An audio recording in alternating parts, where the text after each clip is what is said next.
and welcome to All Over the Place, the official podcast of Media Pub Live. I'm your host, Eric Provosnik, and that cheesy intro is brought to you by tonight's topic, which we'll get to in a second, as if it's not obvious, hanging over my shoulder here, over the left shoulder. Jim Culver's in the house. Hey. Hey, Jim. Marty Zamora back in the house. I'm here. And Christine Lanninger, always in the house. Well, the same house with me. Good anyway. evening. Good evening. And once again, that cheesy recall is brought to you by tonight's topic. Our three for this evening is top 3 vampire movies. And our plus one tonight is going to be a werewolf movie, TV show, song, whatever. Just one werewolf, 3 vampire movies. And this, even more so than our show, and you guys aren't going to believe this. It may be hard to believe. I had a harder time with this coming up with my definitive 3 and maybe a honorable mention or 2 only than the 1984 best albums from 1984. I love vampire movies. The last name's Provosnik. It's Eastern European. You kind of get stuck into it at an early age. But I don't know if you guys had and Gal had as hard a time as I did, but I'm pumped for this show. I'm loving it. So we can go a little extra because I had a hard time as well. First, it's October. It's Halloween month. It's spooky month. I say it's our Threefer, but 2 honorable mentions, up to 2. You don't have to do 2 honorable mentions. I would like to do 2 because I could do a top 20 vampire movies or TV shows, and I still would not have enough time. I agree there that I did come up with quite a few honorable mentions for this one, but I will also say, doing my research for this, there are a lot of bad and mediocre vampire movies out there that would not anywhere near make the cut. Right? Yeah. And we could probably have a whole discussion about why that is, but why they make so many bad ones. But there have been quite a few. Are you saying that some just out and out suck? I think they bite, really. It's a sharp observation. They're probably on my list. Well, again, folks, we always say we're going to keep it succinct and tight, but I have a feeling we're going to go off the rails tonight on this one. So let's get things going. And Christine, I'm going to start with you tonight. Oh, okay. Well, I am actually going to start mine with, I'm going to say my number 3 movie is The Lost Boys, which we just saw part of last night. I love that part. We won't get into the why on the part of Lost Boys. Teenagers. I was co-hosting a movie. I co-hosted over at the Majestic last night, the Lost Boys movie party, and I went dressed as Max as best as I possibly could. I don't look like Edward Herman, but I did. We did what I could. I had forgotten in The Lost Boys how much the lead actor Jason Patric in that movie looked like Michael Hutchence. He hot. And how much both of them did that big poster in their hangout, the big poster of Jim Morrison. The big poster of Jim Morrison. Yep. Yeah. Oh, but bonus here. In what movie, Jim? I think I'm confident you'll get this one. In what movie did Jason Patric and Michael Hutchence co-star? Rush? By no means a good movie. It's worth seeing once if you like those 2. Came out in the 90s. Rush. It references another monster. They play Shelley and who? Mary Shelley's Frankenstein. It's Mary Shelley. I believe Bridget Fonda plays Mary Shelley, if I'm not mistaken. I can't remember. Frankenstein Unbound. I think it's there. You go, Frankenstein Unbound. See, with a little. I have not seen that since it came out, so I had to dig deep into my memory hole for that one. But. No idea. Not a clue. But Michael Hutchence and Jason Patric, two hotties. But Lost Boys, it was so good to see that on the big screen for the first time in many moons. So yeah, good call with your number 3. I like that. Yes. Yeah. All right, Marty, going to you next. We're gonna keep it circular. This way, I don't forget anybody tonight. Good plan. Well, yes. As it happens, she stole my number 3, but that's okay because then I can push one of my honorable mentions on up. There you go. My number 3 Go. 4 is Dusk Till Dawn. Yeah.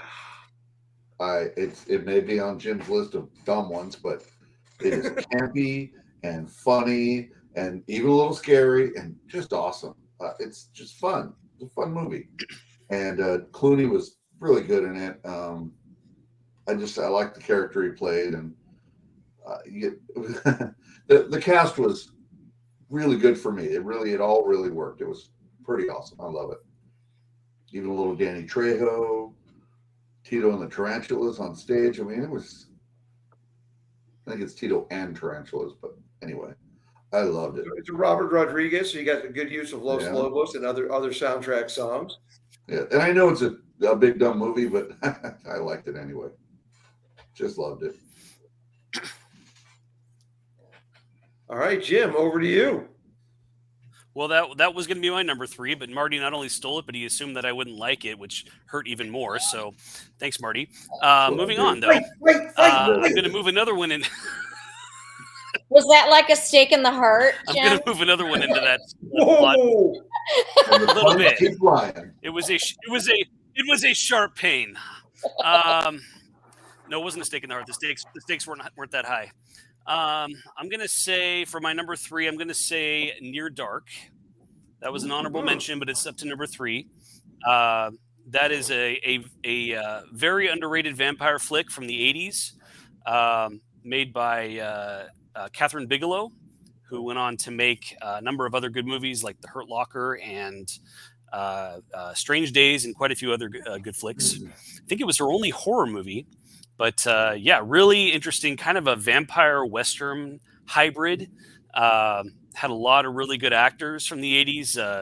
The late Bill Paxton absolutely stole the show as a vampire in that, or vampire redneck. One of his best characters and one of the best movie monsters ever, I think. Honestly, I love him so much in that. And yeah, just an all-around great stylish flick. So, yeah, that's my. That got brought up last night at the Lost Boys movie party, and I haven't seen it since it came out in the theater many, many moons ago. So I need to revisit that one this holiday season, definitely. Yeah, I think it came out. It was one of those situations where 2 movies come out around the same time with the same theme, and one of them gets popular, and one gets squashed by the other one's popularity. And so I think it just was a victim of bad timing because it came out around the same time as Lost Boys, which is amazing. So, yeah, but yeah, great. A good time to be a high schooler. For sure. Well, for me, obviously, this guy is like the capo de capo. I think Nosferatu holds, and my hands go crazy with this, as my backdrop. For those watching on YouTube, if you're listening, just push through this nonsense. But Nosferatu is.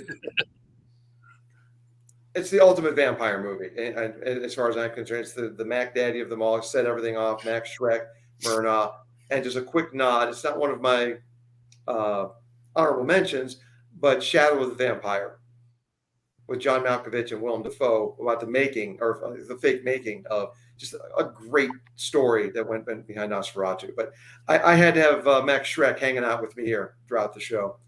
But my number 3 is actually one that was technically not a movie, although they combined it later onto one for VHS sake. But 1979, it was a miniseries, and starring David Soul from Starsky and Hutch, and Stephen King's Salem's Lot. I was 9 years old, and somehow I convinced my parents to let me watch that.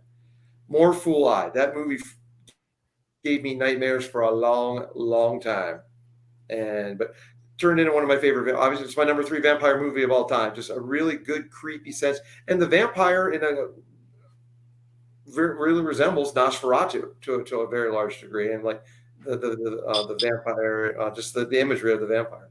Love me some Salem's Lot, and the dogs do too, apparently. Oh well, and now they're gone. Yeah, that was really good. Really good. And now we've got to unmute Christine. Hopefully the dogs have shut up. The Hounds of Hell. The Hounds. Yes. All right. So Christine, on to your number 2. Okay, so don't hate me, but I actually really enjoyed the Underworld movies from the early Why are you 2000s. apologizing? Like, Nothing wrong with no, that. they were like emo and just weird. I mean, Kate Beckinsale I thought was great. Vampire That's one and of Marty's Slane. girls. He's not going to fault you for that one. Yeah. Well, I do have one problem with this. And of course, gotta love Scott Speedman from, the was he in Ally McBeal, I think, or in that Felicity? No, he was in Felicity. Yeah. As the You're supposed to feel Lycan, like you don't know. and this vampire love story, and they're battling each other, and I actually enjoyed that series. Okay, I got to do a little inside baseball right now. Are the boys antagonizing the dogs? Is that why they're going so crazy right now? No, somebody's back there. Oh, okay. All right, well, Christine's going to go mute now as we switch down to Marty for his number 2. Well, I would love to share with you, but again, Christina's taking it from me. That's 2 in a row. But Yoink! We're simpatico in the vampire movies. so far. But I guarantee I won't have your top one. there was like 5 that could have been interchangeable, so that's okay. But yes, I love the Underworld. I love the way it was filmed. It was dark but bright. There was a lot of great stuff there. Anyway, so I'll just go down to my. So that one's gone. That one's gone. So it's a movie that I don't know why it grabbed me. I don't know what's so cool about it, but it's a little train film called Priest. It's the train was in the end, but love that movie. I mean,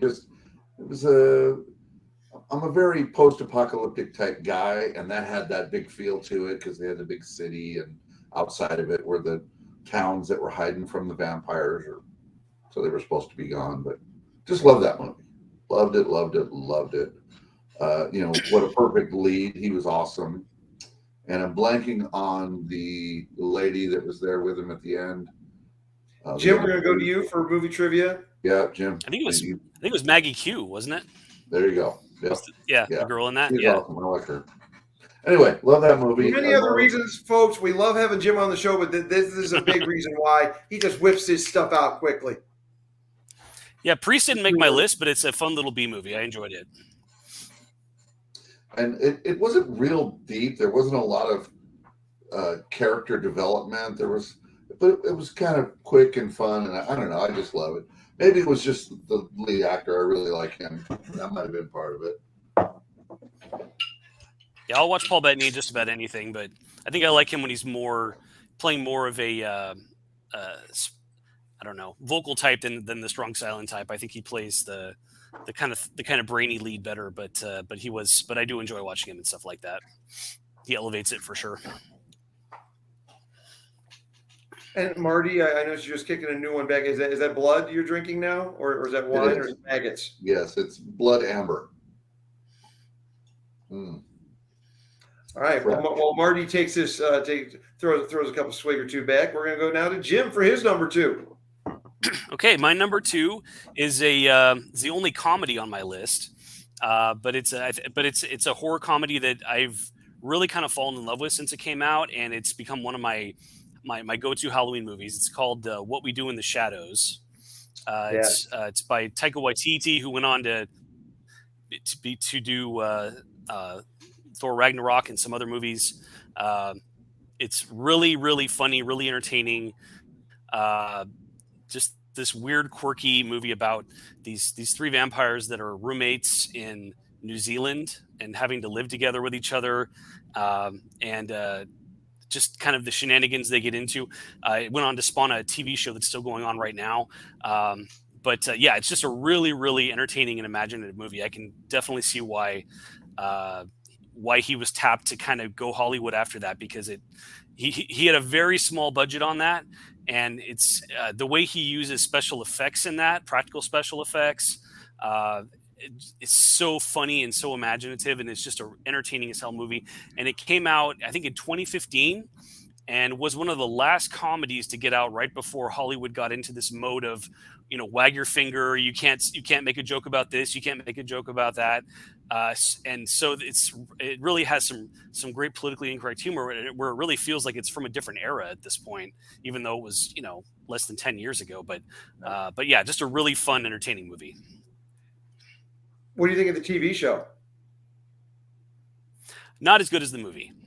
I think maybe because it doesn't have the same actors, doesn't have a lot of the same writers. It just hasn't grabbed me the way the movie does. It's okay. It's got its moments, but it feels like it's trying too hard to be like an Office style thing where it just, random observational humor. It just isn't as funny as the original, I guess. I don't think it exploits the premise the same way. Yeah, I saw them in reverse though. So for me, I love the TV. The TV show for me is go-to. And you're right, though. It's more of an Office kind of thing than what he did with the original movie. But I do like the fact that they bring them back onto the show from time to time as part of the Vampire Council. And the one episode where they did the Vampire Council, where Paul Rubens came back and played this character from Buffy, acting like they were vampires. And they were like, oh, yeah, I talked to Kiefer. He's not going to make it tonight. As if David was an actual vampire and Kiefer was playing a vampire in Lost Boys. But yeah, I mean, movie set a great standard. But yeah, definitely big fan of the show and the movie without a doubt. But yeah, good stuff.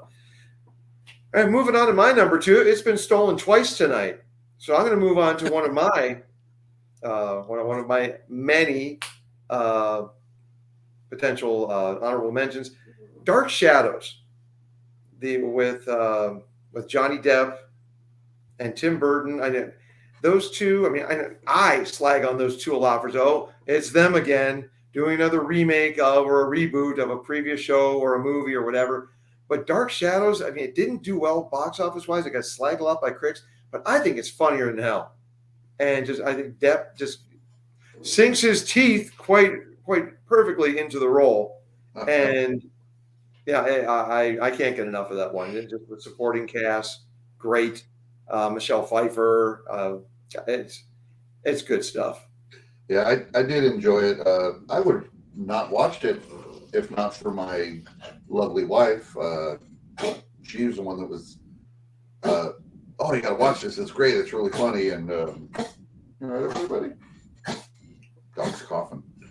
Yeah, she turned me onto it, and I agree. It's really great. I liked it a lot. And one of the few movies where Eva Green keeps her clothes on. Yeah, oddly. Kind of. Well, for the most part. Yeah. I mean, it's PG-13. But that's my number 2. And now we are moving, no drum roll necessary, but we are moving on to our number 1s now. And Christine, we circle back to you.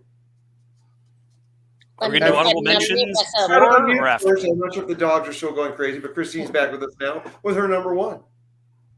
Yes, and mine actually was just released within the last year.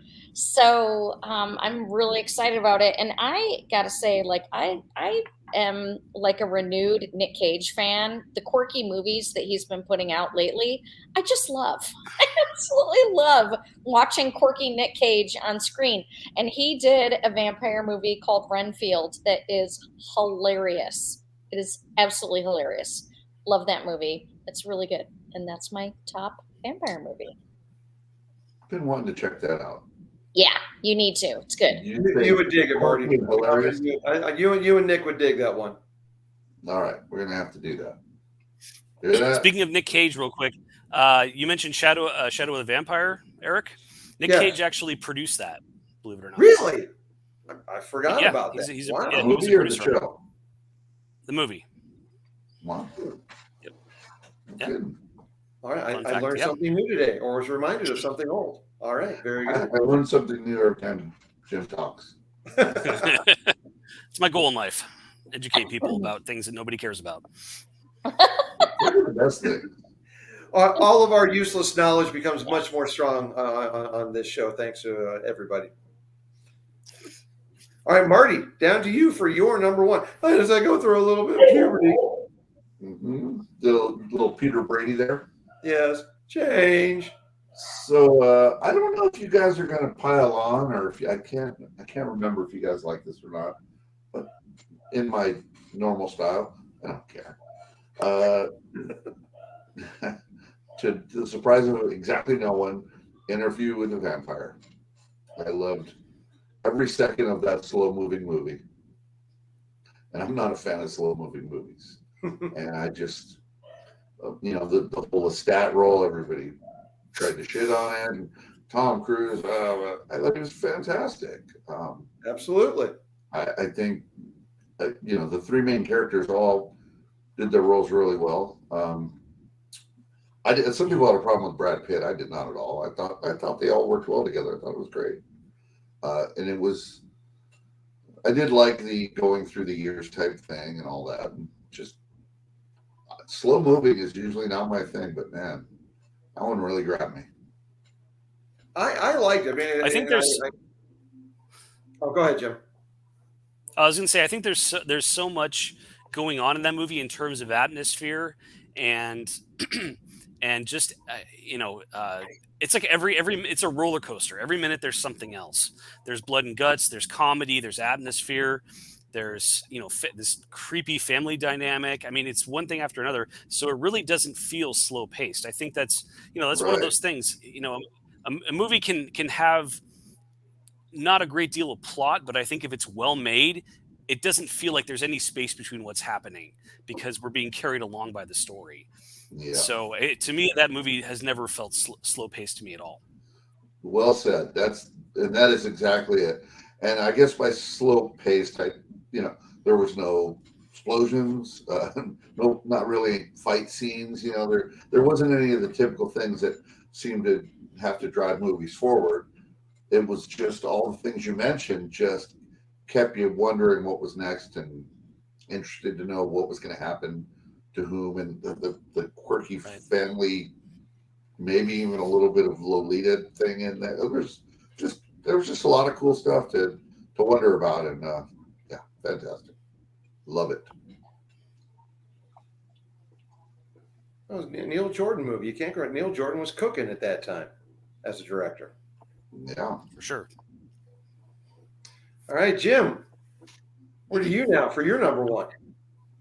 Well, I'm now in the unenviable position of trying to find things on my list that haven't been swiped by anybody else. So I'm going to start by mentioning a couple of honorable mentions. I'm going to say for one honorable mention, I'm going to say Blade, the movie that basically revived Marvel in the 90s. Just an all around fantastic comic book movie. Absolutely love it. I don't think I know they're still trying to remake it with a different actor. I don't think anybody's ever going to top Wesley Snipes in that role. And it's just an all around great movie made during a time when superhero movies didn't care about being R-rated and showing blood and just being generally awesome. Great flick. And I'm going to mention another one that's kind of less known. It's called Daybreakers with Ethan Hawke. Yeah. So it's basically a vampire. It's a really unique movie in that it's a vampire movie set after the vampire apocalypse, after the vampires have taken over and are trying to keep humans going as a blood supply and try to keep their civilization going that way.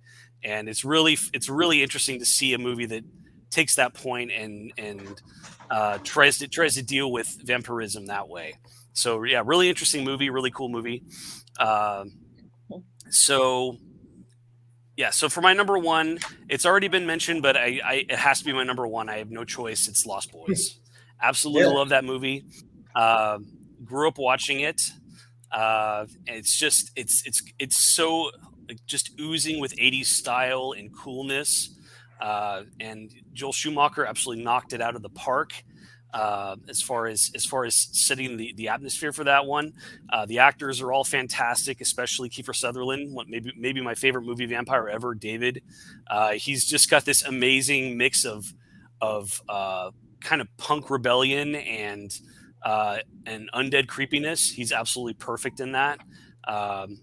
I don't know how Kiefer Sutherland does it to go from something like David to 24 and the other roles he does, and he just puts so much intensity into him and nails it every time. But he's a great actor.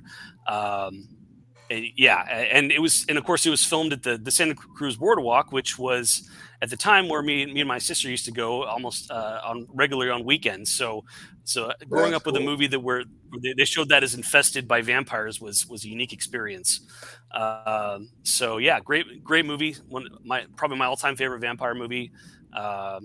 And I'm glad new generations are still getting into it because it's awesome. I love it. Yeah, for sure. And I was very surprised. I was very disappointed and surprised that it was not part of our Soundtrack Cinema Sundays at Majestic, because the soundtrack on that is in my top 5 soundtracks of all time. And a little bit of trivia I was reminded of as I was getting ready for the movie party. Kiefer Sutherland was not going to do the movie until Joel Schumacher let him know that he was working on getting a band to do a couple of songs on the soundtrack. And the only band with 2 songs on this soundtrack, NXS. Kiefer is a huge NXS fan, which brings us back around to Michael Hutchence. But he was doing that. They found out they were going to be doing songs on the movie. He's in. He's David. And you would have liked this if there's a guy at the movie last night. He got 2 free popcorns. He had a Michael T-shirt on, and Lost Boys Michael. He also had Michael tattooed on his calf. Dang. Nice. Wait, was his name Michael? Was his name Michael? Oh my God, David. He did David. He did Kiefer's David. David. Thank you for catching that, Marty. Michael. And I learned last night, too, the movie I'm going to bring up as my number 1, I did it as a drinking game. When one of the characters' names mentioned, you're sloshed. And if you follow it up, which I was dumb enough to do, watching Lost Boys, every time they say Michael, which I learned was said 118 times in the movie. My God. Just you're crawling across the floor if you're doing those back to back and you're not just doing sips. But there you go, folks. 2 drinking games for the price of 1 here on All Over the Place. As we now get to my number 1, which I'm not a big horror movie guy, but I typically like comedy in my horror, and this one just crossed the board. It came out in 1985 and featured the last great song from the Jay Giles Band, the title track, "Fright Night." Ryan McDowell, William Ragsdale, Chris Sarandon, all around perfect. It's like it. And the director, Tom Holland, not the actor Tom Holland, the guy who also went on to do Child's Play. Tom Holland directed, practical special effects. It was 1985. We weren't dealing with a lot of CGI, and just an amazing movie. And that's my go-to all the time when it comes to a vampire flick. Yeah, I like it a lot. And if you ever have a chance to see, there's like a 3+ hour documentary, "You're So Cool, Brewster," about the making of it. And it's exhaustive, but it is almost as entertaining as the movie. 3 hours? Wow. 3-hour documentary. You got to watch it in pieces. And this is me. I'm awake. But it's loves me some Fright Night. So I'm curious, since we stepped all over each other, can we go around and get everyone's 1, 2, 3 they originally had? You broke up a little bit there, Mike. 1, 2, 3. What was your original top 3? Okay, without people stepping on each other. Oh, this could be good. We tabulate these things. We can come up with the definitive number 1. Christine. I did mine. Yeah. Mine was. It doesn't matter to her because we had to steal hers. Yeah. Yeah. So remind your top 3 were Lost Boys, Lost Boys, Underworld, and Renfield. Marty. Okay, so mine were number 1 Interview, number 2 was Lost Boys, and number 3 was Underworld. Jim. The unenviable task of following 2 people who stole your flicks. What was your original top 3? You okay, without Jim? people stepping on you. Hello? Uh-oh. Jim, you there? We've lost Ground Jim. control to Major Jim. Yeah, sorry, you guys are all freezing up on me. Oh no, Uh-oh. It's not a good night. we don't mean to. Yeah, that's okay. Okay, my 3: number 1, Lost Boys; number 2, What We Do in the Shadows; number 3, From Dusk Till Dawn. Okay. So, Lost you Boys only stepped on with Lost Boys, and you plowed on without it, as you should. That Lost Boys was my number 2, but I plugged in a different one instead to go with that one. So is unanimous in. Lost Boys is the only one that was on everybody's list. As it should be. That's the best vampire movie. I think so. And maybe I need to flip it with Fright Night. No, can't. Doesn't have Roddy McDowell. Love Roddy as Vampire Hunter. It's called aggregation, bro. I think some generations would disagree, but I'm with you. Yeah, I mean, it's the only one we all agreed on. So, all right. Well, Jim and I are the only ones who mentioned honorable mentions. I mentioned one. He brought up a couple. Christine, what were a couple of your honorable mentions in this very, very difficult category to narrow down one? Three. Blade was one of my honorable mentions. I got dragged through watching those because the guy I was with at the time, like, that was his favorite movie of all time was Blade. So I had to watch all those, and they were good. Like, they were really good movies. yeah, they all stayed good. My honorables were Dusk Till Dawn, Blade, and Priest. But I had to use two of my honorables. Had to sub them. And Jim, did you have any other honorable mentions, but the ones you mentioned? Dang, we must be freezing again. Any more honorable mentions, Jim? Sorry, you're free. I think we went through all of them. I'd probably add John Carpenter's Vampires, although that wouldn't quite make my list. Just because such a meandering plot, but it was very entertaining, especially in the first half.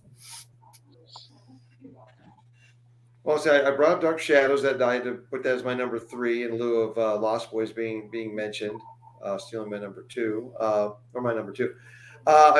I was fortunate to see the original Dracula on the big screen last year. For I think it's 75th or whatever anniversary it was, but the restored print. Damn, it's still like Nosferatu. It just set such a great standard for vampire movies. And another one, Night Watch, a Russian film. I do remember Night Watch. That was a good one. Really, and what I loved about that, and I just started working in subtitling at the time, and the subtitles became part of the movie, and they just dissipated into the shadows. They were almost a character in the movie. Mm-hmm.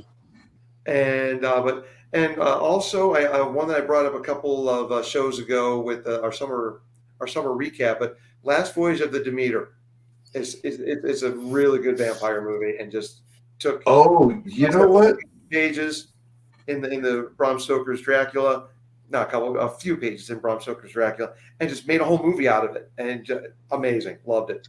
Yeah, you had mentioned that before, and I forgot to watch it. Well, then you have another reminder now to forget. Yeah, another one to forget. Yes, but I wrote folks, those are honorable mentions in a very, very difficult category for me. I could go on and on with vampire movies. Maybe we'll have a revisit for our number 6 through 9, or 6 through 8, or whatever it is. 3 more. So, but now we are going to go to our. Wait, hold up! Before we move on, we got to mention Skeeters. Skeeter, you want to share with us your favorite? Come on in, Skeeter, for your vampire flick. The stars here. Nothing that can beat the Twilight Saga. Twilight, New Moon, Eclipse, Breaking Dawn Part 1, Breaking Dawn Part 2, and you have to include them as a whole, because I mean, I guess we could skip Eclipse. It's not the best. Look at Eric's face. But Eric, you'll have to watch them. I think Christine's boys would like them a lot. So yeah. I know what you're saying. I've never seen a lot of vampire movies, and the way I look at it, I brought this up before. I wear a Rawlings. You can wear a Wilson if you want to. Whatever works for you. Perfect. That's awesome. Cool. Thank you. And thank you, Skeeter, for being our production intern. Thank you. We're very honored to have you with us. Cool. All right. Well, now we're going to skip over to Christine for her favorite. Well, to contrast the enemy, the mortal enemy of the vampire, we're going to go with a werewolf movie, TV show, song, whatever you want to go with a werewolf theme. Okay, I'm just because I feel like I didn't get to prepare for this so much. Teen Wolf, Michael J. Fox. Yes, Wolf, great movie, funny, awesome. There you go. There's my werewolf something. It was a perfect high school movie in the 80s, folks. Yeah, you just have to trust us on this one. Yeah. Don't watch Teen Wolf 2 though, even though it has the great. Now of course I blank on his name. Teen Wolf 2 with Jason Bateman. with Jason Bateman. Not a good movie, but it. Yeah, I mean, I like the original better. yes, got to go with Michael J. Fox. Mm-hmm. All right, Marty, werewolf it up for us. Underworld. No, I won't go there. I mean, you could. It's a Yeah. We do encourage crossing the streams here from time to time. Ghostbusters be damned. Yeah. So yeah, I mean, I obviously Underworld's amazing because it has both. But my best werewolf thing, it's a movie, and I'm guessing somebody else may have already thought this. American Werewolf in London. Love. It's the Mac Daddy of It is, of course. movies. Absolutely. Just the theater scene alone is just, it's funny and it's gory and it's so good. And I saw it, really early on when it first came out, and it really blew me away. I hadn't seen anything really like that before, where it was gory but also funny. And there wasn't a lot of that going on. Absolutely one of John Landis's best, and it's where we it was the coming out party for Rick Baker and his special effects. Yeah. And for those of a certain age, David Naughton, the star, was the Dr. Pepper guy. And then we saw him in this awesome werewolf movie. Yes, I'm of that certain age, and I do remember. Yep. Wouldn't you like to be a Pepper too? And as a fan of the show Psych, they did a werewolf themed episode that brought in David Lawton for yes, that's right, as a wink to that movie. One of my favorite episodes of Psych. It's absolutely hilarious. Yeah, but really good. My fanboy showing. My bad. Perfect transition over to you, Jim, for your werewolf. All right, my pick is those of you who watched TV regularly in the 80s might remember this. It was a short-lived show. Came out in, I think, 87. It was called Werewolf. It was about a guy. It was made by a lot of the same people who made the A-Team and Magnum and some of the other big shows in the 80s. Sadly didn't take off like those, but it wasn't Stephen J. Cannell, but it was a lot of the same writers and producers, executive producers that worked on that. How did I miss that? But yeah, it was about a guy who gets. Oh, it was great. It was about this guy who gets bit by a werewolf, and then he goes on a quest to track down and kill the wolf that bit him. He has to track down the head werewolf played by Chuck Connors. Find this now. How in the world did I miss that? Yeah, it's awesome, and it's scary. Like, I watched this as an 8-year-old. I thought it was just going to be, the usual 80s cheese you see on TV, and they really went like balls out with making it scary, with the werewolf transformations and the attack scenes. And it was like watching The Howling or something. It was a really spooky show. Just one season? I think it's out on DVD. Just one season. I don't think it ever got onto streaming anywhere. It is on DVD. So yeah, I don't know if you ever get a chance to see that, but check it out. It was good. Straight up werewolf. I'm gonna check that out. Chuck Connor, come on. Yeah, no, Chuck Connor. How could you not? Chuck Connor's in his tight jeans. Right. Well, any opportunity to throw a little Once Upon a Time in Hollywood, I'm gonna go with it. There you go. And nothing wrong with that. Jim, you're king of the transition tonight, because my favorite werewolf movie, a movie which gave me nightmares just as much, probably more so and for a longer time than Salem's Lot, The Howling. That movie is so damn good and scary as hell, nightmare inducing as hell, but I cannot get enough of it. Great movie. Yeah. American Werewolf barely beat it out for me. And there was a slew of movies in the early night, like American Werewolf in London, and then that, The Howling, Wolfen, and then for a reason lesser known, but I recently saw it at a revival at the Majestic a year or two ago. Silver Bullet was not as bad as I remembered it when it came out. Still, does not belong in the pantheon with those other three that we mentioned. But Silver Bullet, decent little movie, and you got one of the Corys in it. What was Yeah, the that? That 80s come was- out around late 80s? Mid 80s. Mid 80s. 84, Yeah, I guess so, because my brother liked it. Yeah. The 80s was really a great decade for werewolf media, wasn't it? Werewolves Movies and and TV. vampires, and it was, once again, folks, I don't give a shit how old I am. I grew up, my high school years were the 80s, and it was awesome. Movies and music, awesome. Totally So, awesome, I say. I have a bonus question. Yes. Werewolves, vampires, or zombies? Which Vampires. genre do you like the best? Vampires. I would say vampires also. Yeah, probably. Well, are we talking genre of movies? What are we talking about? Yeah, genre movies. Yeah. Or just a theme in general. I would say zombie movies.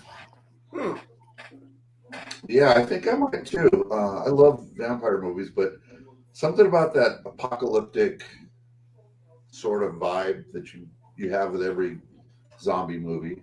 I really like them. People on the top are zombie vampire movies. people. People down below are zombie people. We didn't work. This was not planned, folks. It's just how it worked out here on the All Over the Place bunch. Yeah. Coincidental. Yep. And folks, we actually came in under 45 minutes tonight. A vampire show, which again, this could have been twice as long tonight if we had done an expanded list.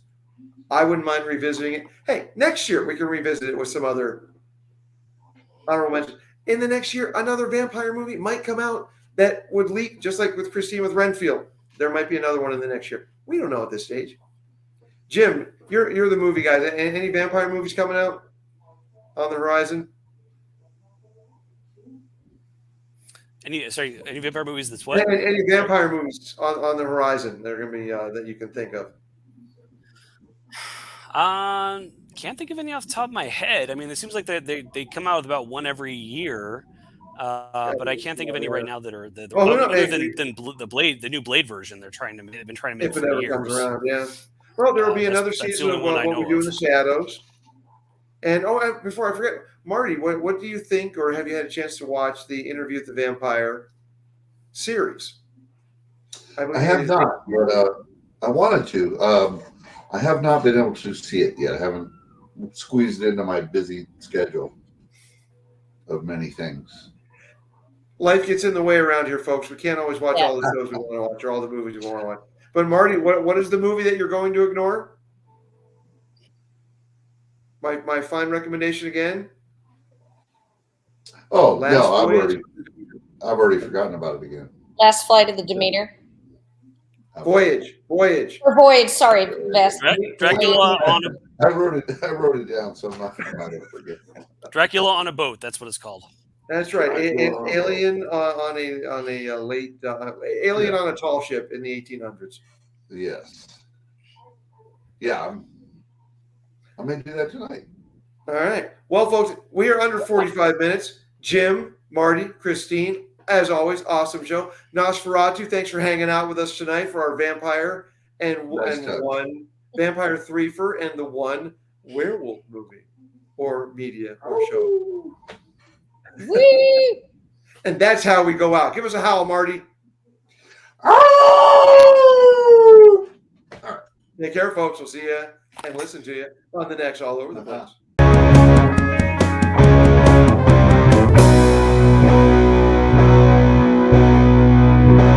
All Over the Place, where the fun sanity never ends.